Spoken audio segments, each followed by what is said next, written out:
O que é fundamental no fundamental? Ah, gostei! Essa foi boa, então vamos lá.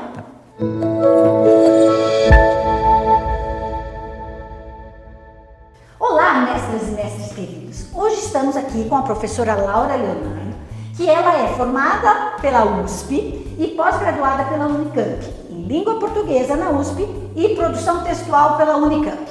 Como ela trabalha muito tempo no Fundamental 2, eu achei importante a gente conversar sobre esse segmento que ele parece meio de transição, uma coisa meio híbrida, né?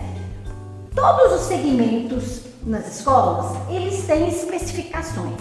O infantil, o início do Fundo 1, o Fundo 2, que é o final do fundamental, e o ensino médio. Eu não conheço ninguém melhor do que você, que está há tantos anos no Fundamental 2 e gosta de estar lá, é uma opção estar lá. Como que você pode particularizar as características do Fundamental 2? Eu acho que é assim, o Fundamental 2, se eu comparar com os outros segmentos, eu começo a entender que ele tem esse momento mesmo de transição. Ele pega a criança pequena e leva para um estágio maior. E esse movimento é especial, é um momento de transição e transformação.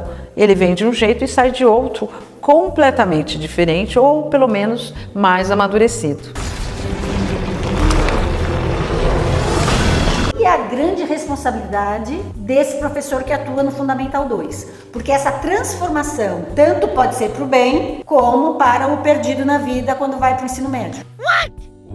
Exatamente, porque olha, se ele não acompanhar o processo e não se corresponsabilizar pelo processo, o que pode acontecer? Esse aluno sair desse segmento, sair desse ciclo com alguma deficiência. E aí, reflexos disso vão aparecer não só no ensino médio, mas quem sabe até na vida adulta. Você acha que os professores que estão lá estão atentos a essa necessidade? A grande maioria sim, e eu inclusive acho que aquele professor que não está entendendo o perfil do aluno com o qual ele trabalha, ele não tem que trabalhar com esse grupo, porque é um perfil especial, esse perfil de transição mesmo, esse perfil de transformação. A criança tem uma transformação física, ela tem uma transformação intelectual, ela tem um crescimento a partir de relações bastante simples para relações mais complexas do pensamento. E se o professor não olhar para isso de maneira especial, de que forma ele pode ser participante, ele pode ajudar todo esse processo? Agora, é comum o professor do médio colocar a culpa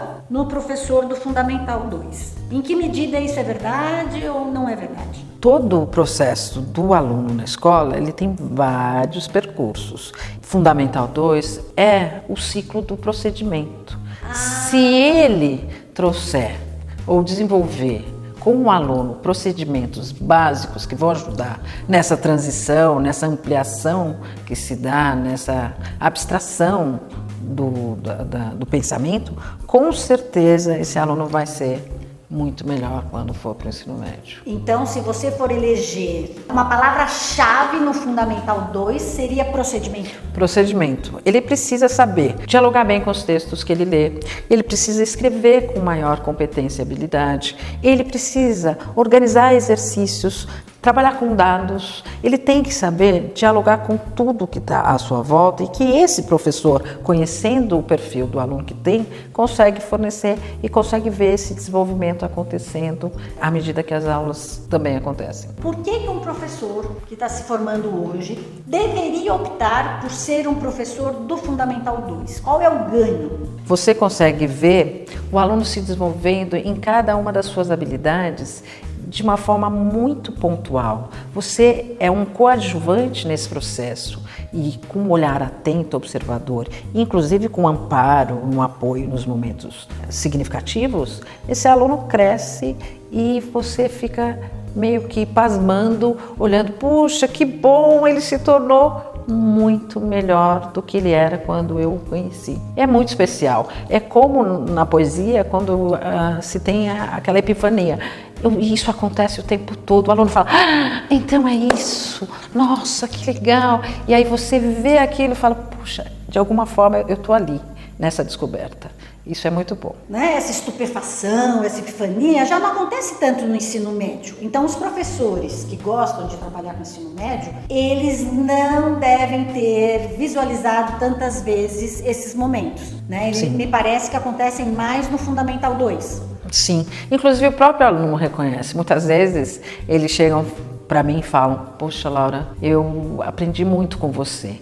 Mas mais do que ter aprendido muito comigo, eles percebem o quanto eles cresceram. E essa possibilidade de olhar para trás e ver esse percurso é às vezes rara. E como a transformação é muito grande, não tem como não ver. Bárbaro, né? Porque a gente tem o Fundamental 2 como um período dentro das escolas um pouco sem identidade. Esse seu discurso, ele precisa ser ampliado, né? Assim, professor que está no Fundamental 2 porque quer.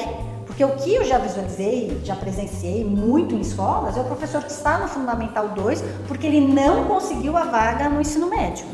Né? Agora, o que você está dizendo é que o Fundamental 2 tem, por si mesmo, atrativos que justifiquem que o professor opte por esse segmento. Sim, eu posso, inclusive, exemplificar. Né? Um professor de 6º ano, ele está ali mais no apoio, mais o tempo todo monitorando e acompanhando as atividades, os procedimentos que esse aluno está experimentando. Quando ele já chega lá para o final, para o 9º ano, ele já tem uma autonomia desenvolvida, de que isso foi construído e ele consegue lidar muito bem com aquilo que foi a experiência do fundamental. E os hormônios, hein? E aquele 7º e 8º ano, aquele 8º para o 9º, que os hormônios estão ali e que isso parece muito mais importante do que qualquer aula. Como lidar com isso? Na verdade, o professor, por isso que eu acho que o professor de Fundamental 2, ele tem que se entender muito bem e saber que aquele aluno que hoje está brigando com ele, que está meio rebelde, meio ríspido, não é uma característica constante, que isso vai oscilar. No outro dia ele está te abraçando, te beijando, ou as duas coisas num dia só, dependendo do aluno. Quais dicas valiosas, poderosas, você pode passar para quem nos ouve, que está no início de carreira, com esse pezinho voltado para esse segmento que, como você diz, tão especial? O professor de Fundamental 2, ele precisa criar um canal de comunicação. Mas um canal de comunicação com esse aluno vai ser criado a partir do quê? Da interação. Então, a primeira dica é: crie um canal de comunicação. Mas como? Por meio do contato com o aluno, você vê que dá para ir por esse ou por aquele caminho. Agora, esse ou aquele caminho já está associado à segunda dica. Você tem que ser um observador atento do grupo, da conexão que alguns alunos têm com você, já de imediato, da empatia que você produz. E aí, por exemplo, tem salas em que o viés é o do humor. Isso vai muito bem. Tem salas em que o viés é do acolhimento. O tempo todo eu tenho que estar acolhendo, eu tenho que estar trazendo esse aluno para a minha aula. Então, o que você está dizendo para quem está começando é: o que deu certo no 6º A pode não dar certo no 6º B. Exatamente. E é isso também, o professor, como um observador atento do grupo que ele tem que perceber qual é o melhor canal de comunicação para que isso aconteça. Eu acho que principalmente no início de carreira, o professor está mais atento nele, né, na performance dele. Eu acho que até ele se descolar de si, né, para ter esse olhar generoso, acolhedor, né, empático com os alunos, demora um pouquinho. Mas esse é o objetivo do nosso canal. Ouvir de quem já está lá há anos, para encurtar esse seu tempo, que você se torne esse professor de Fundi 2 responsável, consciente da sua importância. É com isso que a gente fecha esse programa. Peço para você, seja generoso, como a professora estava dizendo, seja empático, compartilhe esse vídeo poderoso com todos aqueles professores que ainda tropeçam nessa dura caminhada do Fundamental 2. Até o próximo vídeo e lembre-se, OSP, orgulho de ser professor!